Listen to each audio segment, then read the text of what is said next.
Hello students, I am Xavier Shaw in front of you, and today's our topic is the English grammar for the class of 6th to 12th. This is important thing. I am teaching today the sentence. कुछ बच्चे sentence में बहुत week होते हैं और बिना sentence के किसी भी प्रकार की कोई भी ग्रामर में आप कुछ नहीं कर पाएंगे। तो सबसे पहले देखिए, मैं मानता हूँ कि grammar is the mother of English. व्याकरण ही अंग्रेजी की जननी है, ठीक है। वो कैसे, जरा देखिए यहाँ पर मैंने कहा कि वह खाना खाता है, ठीक है। तो ये सेंटेंस प्रेजेंट इंडेफिनिट का है विद्यार्थियों, प्रेजेंट इंडेफिनिट का। इस प्रेजेंट इंडेफिनिट में हमें क्या पहचान करनी है, किस तरीके से पहचान करनी है? जिस वाक्य के अंत में ता है, ती है, ते है, ताहू आदि शब्द आते हैं, वे वाक्य प्रेजेंट इंडेफिनिट टेंस के कहलाते हैं। सबसे पहले मैं आपको चार्ट बना करके दिखाता हूँ कि कितने प्रकार के टेंस होते हैं।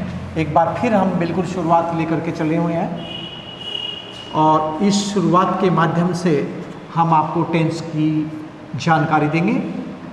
टेंस मीन्स काल। ये टेंस होते हैं तीन प्रकार के।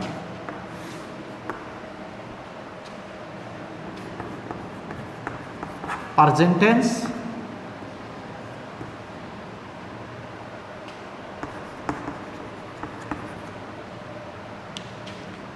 वर्तमान काल बोलते हैं हिंदी में, और पास्ट टेंस भूतकाल होता है,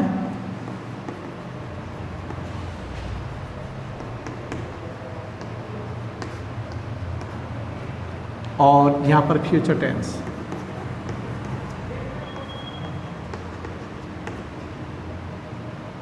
ये भविष्य काल होता है।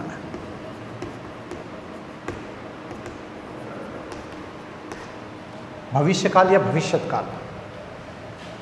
अब यहां पर देखिए,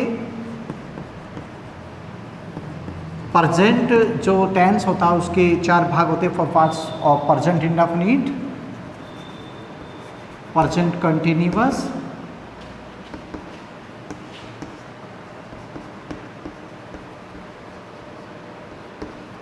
प्रेजेंट परफेक्ट और प्रेजेंट परफेक्ट कंटिन्यूअस। उसी प्रकार पास्ट के होते हैं, past indefinite, past continuous, past perfect और पास्ट परफेक्ट कंटिन्यूअस। उसी प्रकार फ्यूचर के होते हैं। यहाँ पर देखिए, future indefinite, future continuous, future perfect और फ्यूचर परफेक्ट कंटिन्यूअस। तो स्टूडेंट्स, ये चार भाग हमने जो बताए हैं आपको, present indefinite, present continuous, present perfect continuous, उसी प्रकार पास्ट के चार भाग हुए, उसी प्रकार फ्यूचर के भी 4 पार्ट्स हुए। तो ये 4 भाग जो हमने बोले हैं आपको, 4 भाग, ठीक है, यानी 4 पार्ट्स। चारों भागों में सबसे पहले आता है प्रेजेंट इंडेफिनिट। और प्रेजेंट जो इंडेफिनिट है, ये किस तरीके से प्रेजेंट इंडेफिनिट को किस प्रकार से हम पहचान और इसके रूल को किस तरीके से करेंगे, मैं आपको समझा रहा हूँ, ध्यान दें। देखिए, इसके कुछ रूल है, कुछ नियम है। जो रूल मैं आपको बता रहा हूँ उस पर थोड़ा ध्यान दें।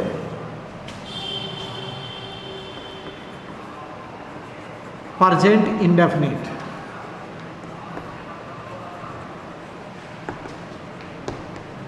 टेंस, सबसे पहले आता है प्रेजेंट इंडेफिनिट टेंस। अगर मैं पहचान की बात करूं कि पहचान इसकी होती क्या है, हम इसको कैसे पहचानेंगे, तो यहाँ लिखेंगे इस काल के वाक्यों के अंत में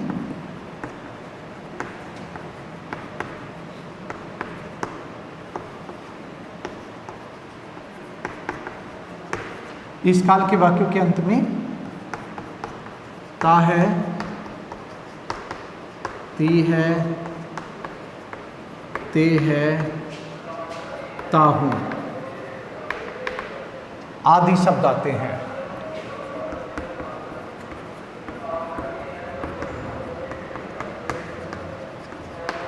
ये प्रेजेंट इंडेफिनिट टेंस की पहचान है। जिस वाक्य में, जिस काल के वाक्य के अंत में ता है, ती है, ते है, ताहू आदि शब्द आए, जैसे वह दिल्ली जाता है, वह स्कूल में पढ़ती है, वे क्रिकेट खेलते हैं, और ताहू का मतलब है मैं एक गाना गाता हूँ।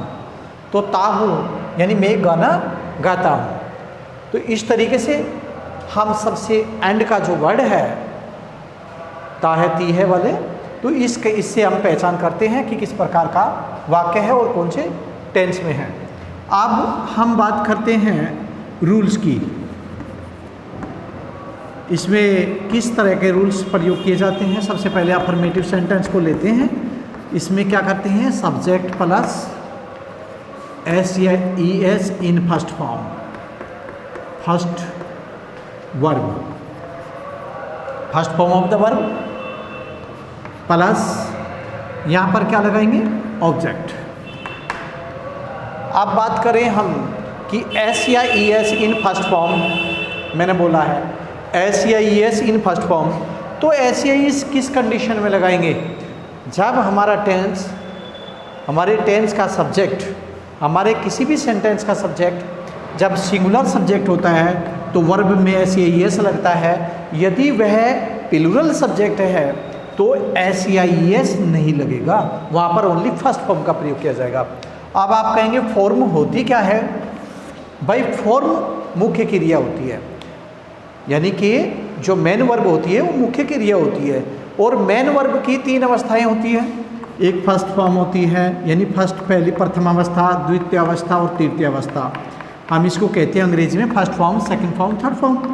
अब फर्स्ट फॉर्म, थर्ड फॉर्म और सेकंड फॉर्म और थर्ड फॉर्म, सपोज देन यहाँ सिंग हो गया, सिंग माने गाना, सेकंड फॉर्म होगी सिंग, थर्ड होगी संग। ठीक है, ये कहाँ है, कहाँ मिलेगी आपको, ये आपको ग्रामर की बुक में मिलेगी। और जो आपको ग्रामर की बुक कोर्स के माध्यम से मिली है, कोर्स के अंदर मिली है, उसमें आपको ये फॉर्म सबसे पहले इस टेंस को स्टार्टिंग करने से पहले लिख लेनी है। ठीक है, जिससे कि आपको फॉर्म देखने में किसी भी प्रकार से कोई परेशानी ना हो। ये कक्षा 6 से लेकर के और कक्षा 12वीं तक हर किताब में जितनी भी इंग्लिश ग्रामर की किताबें हैं सभी बुक्स के अंदर, यानी सभी किताबों के अंदर ये आपको मिलेगी, तो इनका विशेष ध्यान दें। अब आप कैसे पहचान करेंगे ये फॉर्म है। कुछ बच्चों को हम पूछते हैं भाई फॉर्म जो वर्ब होती है, यानी कि जो मेन वर्ब होती है, उसको कैसे पहचानेंगे। ठीक है, और किस प्रकार से पहचान करेंगे, हिंदी में तो ना शब्द लगा होता है उसके अंत में, ना, जैसे खेलना, हिंदी में कैसे पहचानेंगे, ये वर्ब है, हमारी मेन वर्ब है, तो यह खेलना। ठीक है, दौड़ना, आना, जाना, हंसना। ठीक है, हंसना, रोना, पढ़ना, खाना, तो ये सब के अंत में ना शब्द लगा होता है, जो हमारी फॉर्म को इंडिकेट करती है, जो पता लगता है कि ये हमारी मेन वर्ब है, जो हमारी मेन वर्ब को इंडिकेट करती है वो हमारी। ठीक है, इसके हिंदी अर्थ में ना शब्द लगा रहता है, तो इससे पता लगता है कि हमारी मेन वर्ब है, अर्थात मुख्य क्रिया है। अब आता है नेगेटिव सेंटेंस। इसमें क्या करेंगे, subject plus do oblique does, यानी डू या डज में से कोई एक, प्लस इसमें फर्स्ट वर्ब लगती है जी, कभी भी ऐसे एस नहीं लगेगा, और सभी के साथ में फर्स्ट वर्ब लगेगी।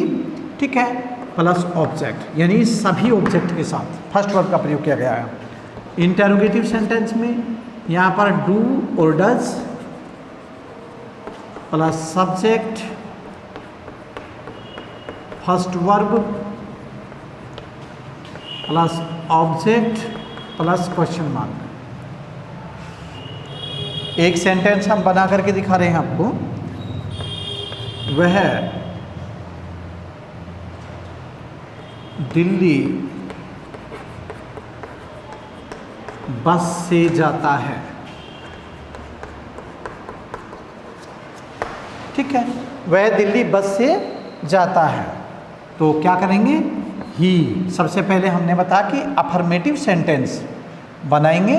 जो अफर्मेटिव सेंटेंस हमारा है उसका रूल यहाँ पर पहले नंबर पे लिखा गया है, और उसके अकॉर्डिंग हम सबसे पहले इसमें सब्जेक्ट रूल्स क्या कहते हैं। देखिए, जितने भी रूल्स हमारे तीनों के तीनों लिखे हुए हैं, इनके अकॉर्डिंग अगर बनाए तो गलत नहीं हो सकता। कैसे, पहला लेकर के चलते हैं, सब्जेक्ट वह, ही। ठीक है, अब दूसरे पे क्या कहता है, एस या E S in first verb या फर्स्ट फॉर्म।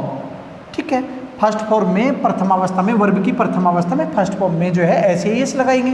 कब, ये फर्स्ट वर्ब में एस या ई एस तब लगाएंगे जब हमारा सब्जेक्ट सिंगुलर सब्जेक्ट होगा। जब हमारा सब्जेक्ट सिंगुलर होगा तभी हम ऐसा काम यानी कि एस या ई एस लगाएंगे। तो ही। अब नंबर 2 पे सबसे पहले हमने नंबर 1 यहाँ पर देखिएगा, सब्जेक्ट मेन वर्ब नंबर 2 और नंबर 3 नंबर 4। ठीक है, ये OW अदर वर्ड बोलते हैं इसको, subject verb object other word. यहाँ पर क्या करेंगे हम, ध्यान देना, ही गोज। आप कहेंगे यहाँ पर ES क्यों लगाया, गो क्यों नहीं लिखा, क्योंकि सब्जेक्ट सिंगुलर है। हमारा जो सिंगुलर है सब्जेक्ट, उसके अकॉर्डिंग हम ES लगाएंगे फर्स्ट फॉर्म में, फर्स्ट वर्ब में। यानी गो में ES लग गया, गोज हो गया, he goes to Delhi by bus, bus से या बस के द्वारा। Okay, he does not go to Delhi by bus. क्या हुआ, डजंट का प्रयोग किया, सिंगुलर सब्जेक्ट है तो डज नॉट आएगा। यहाँ पर मैंने नोट नहीं लिखा क्या, सॉरी, यहाँ पर है नोट, सॉरी, नोट लिखना है नंबर 3 पे। सब्जेक्ट डू या does plus not plus first verb plus object. देखिए यहाँ पर नेगेटिव सेंटेंस के लिए, नेगेटिव वर्ड के लिए नोट लिखना है। तो he does not go to Delhi by bus. Clear. अब इसके बावजूद यहाँ पर क्या करेंगे, यहाँ पर नोट लगाना जरूरी है, रह गया था। तो सब्जेक्ट डू या does plus not plus first verb, ये फर्स्ट वर्ब हो गई प्लस ऑब्जेक्ट। उसी प्रकार do does plus subject plus first verb plus object plus question mark. अब आता है नंबर 3 इंटरोगेटिव सेंटेंस के लिए। यहाँ पर देखिए इंटरोगेटिव सेंटेंस, अगर हम अपने रूल के अकॉर्डिंग इंटरोगेटिव सेंटेंस बनाते हैं तो कैसे बनाएंगे, डू डज में से कोई एक। और यहाँ पर डू डज जब सब्जेक्ट हमारा सिंगुलर है तो डज का यूज किया गया है। तो ये हो गया negative affirmative sentence, negative sentence, और यहाँ पर हुआ इंटरोगेटिव सेंटेंस।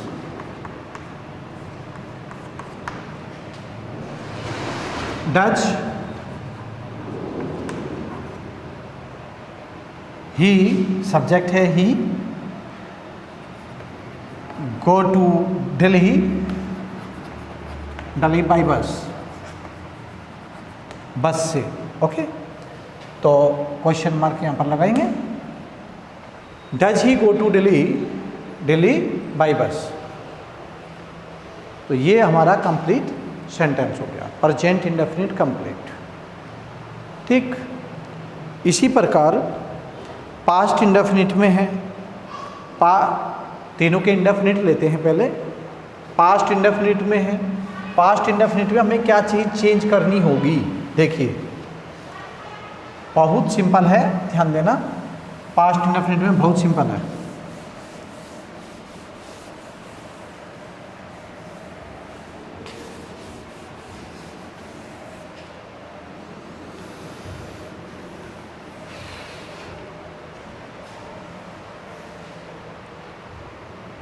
ये होता है आपका पास्ट इंडेफिनिट। इस काल के वाक्यों के अंत में आ, ई, ए, व, ता, था, ती, थी,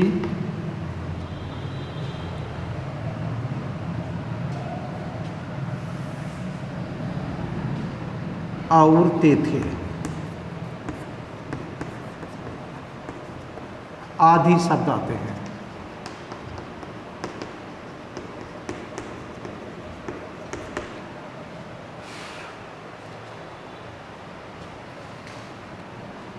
rule, subject plus second verb,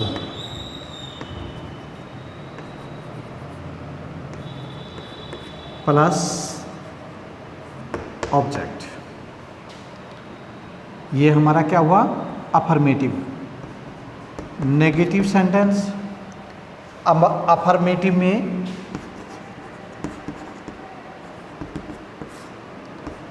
affirmative sentence में ये हमारे रूल की जो है रूल बन गया है। नेगेटिव में क्या करेंगे, सब्जेक्ट प्लस सभी सब्जेक्ट्स के साथ में did not, first verb plus object, और इंटेरोगेटिव सेंटेंस में did plus subject, first verb plus object plus question mark. अब आप एक बात को देखें, क्या है कि subject plus second form of verb, ये सेकंड फॉर्म ऑफ वर्ब है, प्लस ऑब्जेक्ट।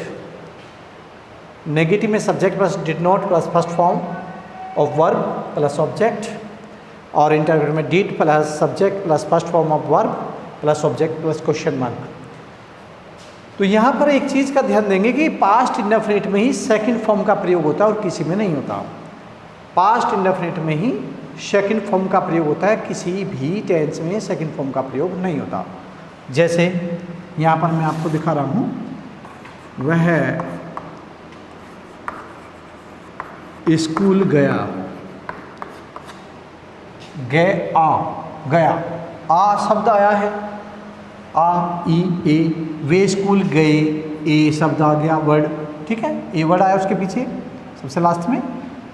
वह स्कूल गई, ई, आ, ई, ए, सॉरी ई, वह स्कूल गई, वे स्कूल गए, वह स्कूल गया, वह स्कूल गया, वह स्कूल गई, वे स्कूल गई। तो इस तरीके से दूसरी भाषा में अगर हम बात करें, इन द सेकंड लैंग्वेज, ता, था, ती, थी, वह स्कूल जाता था, वह स्कूल जाती थी, और वे स्कूल जाते थे, वे स्कूल जाते थे। बात तो सेम है। तो वह स्कूल गया, तो यहाँ पर अगर अफर्मेटिव की बात करूँ तो ही वेंट टू स्कूल।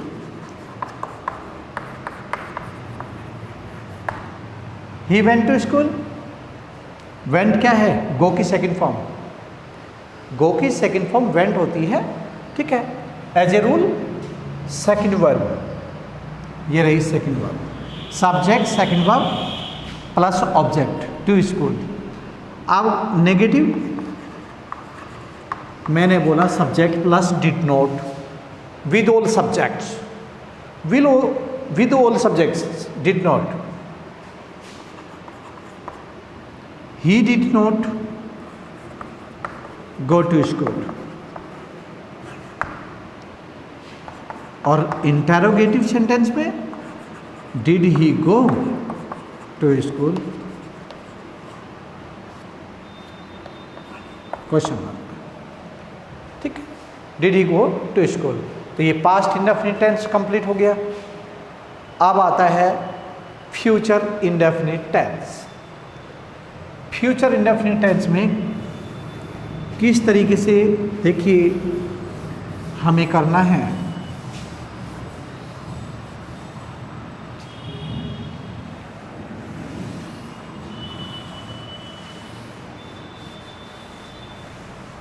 ये फ्यूचर इंडेफिनिट टेंस है। यहाँ पर मैं आपको बता रहा हूँ, ध्यान देना। इस काल के वाक्यों के अंत में गा, गे, गी आदि शब्द आते हैं। इस काल के वाक्यों के अंत में गा, गे, गी आदि शब्द आते हैं। रूल्स क्या कहते हैं? अफर्मेटिव सेंटेंस में सब्जेक्ट विल और shall plus first verb plus object. Negative sentence subject plus will और shall plus not plus not first verb plus object. और इंटेरोगेटिव सेंटेंस में यहाँ पर विल और shall plus subject first verb plus object plus question mark. Will shall plus subject plus first verb plus object plus question mark वह अपना कार्य समय पर करेगा। देखिए मैं आपको एक बात बताऊं, आई और वी के साथ शैल का प्रयोग किया जाता है, बाकी सभी के साथ में विल का प्रयोग किया जाएगा। ओके, आई और वी को ही लेकर के चलेंगे तो शैल का प्रयोग करेंगे, बाकी सभी के साथ में विल का प्रयोग किया जाएगा। वह अपना कार्य समय पर करेगा, तो ही विल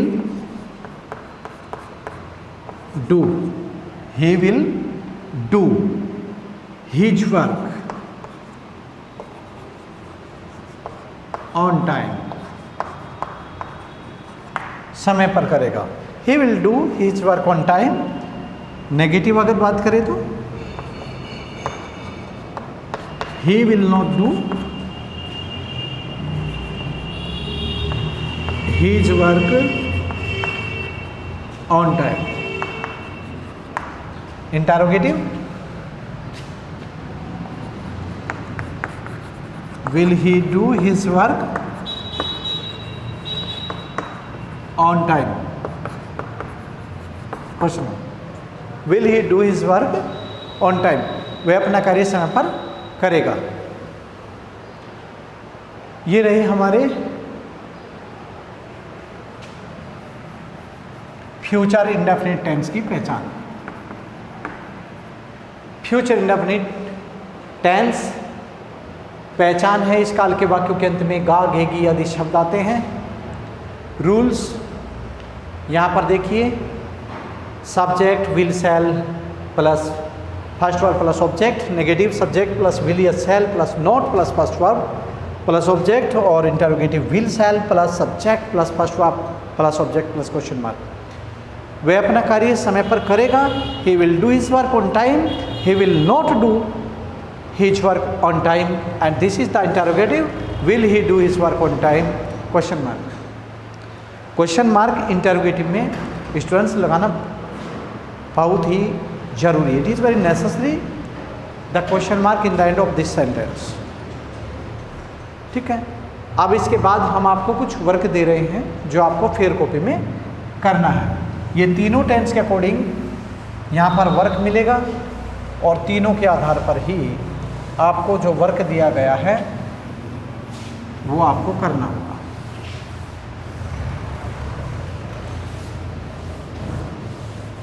फेयर कॉपी में आप यहीं से शुरुआत करेंगे और बहुत ही अच्छी तरीके से काम करेंगे, कोई कटिंग ना करें किसी भी तरीके से। ठीक है, नंबर फॉर्म टास्क।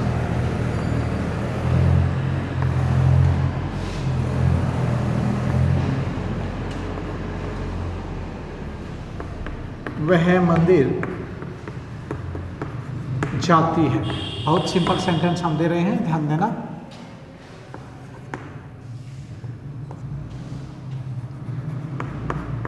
एक एक बनाना है।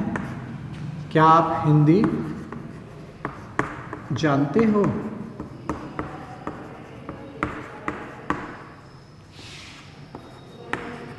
वे गांव नहीं गए।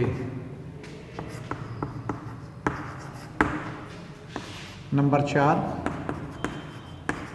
बच्चे इस मैदान में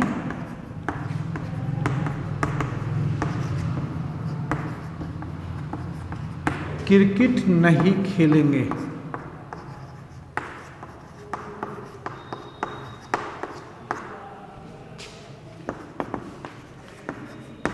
हमने आपकी प्रतीक्षा नहीं की।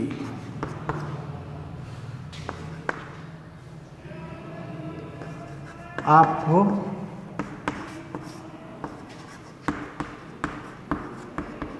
अंग्रेजी किसने पढ़ाई?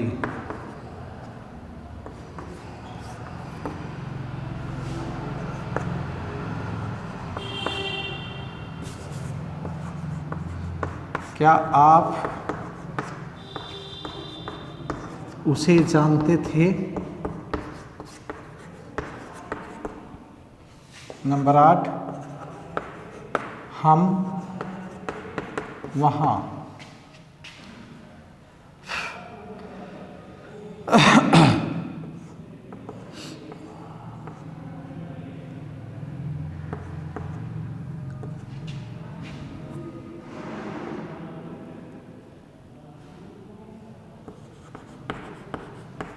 अपने भाइयों के साथ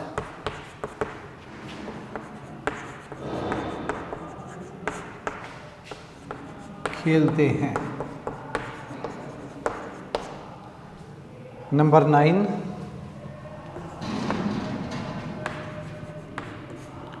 क्या वह स्कूल कार से जाएगी?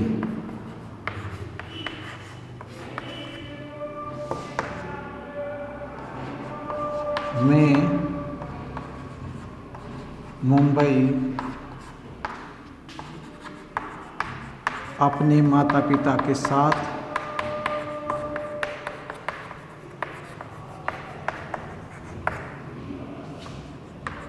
नहीं जाऊंगा।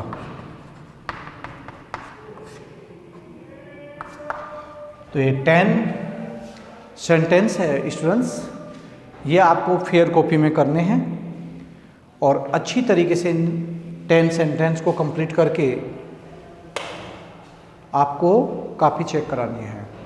जैसा कि हमने बताया कि कॉपी चेक आपको जो दिन निर्धारित किए गए उन्हीं दिन कंप्लीटली कॉपी चेक होगी। ठीक है, किसी भी तरह की कोई कटिंग ना करें और साफ सफाई से लिखें। और चलते चलते एक संदेश, देखिए लाइफ बहुत ही कीमती है। आप अपने घर पर रहें, सुरक्षित रहें, घर से बाहर ना निकलें और यदि कोई भी आवश्यक कार्य के लिए जा रहे हैं तो मास्क के बिना घर से ना निकलें।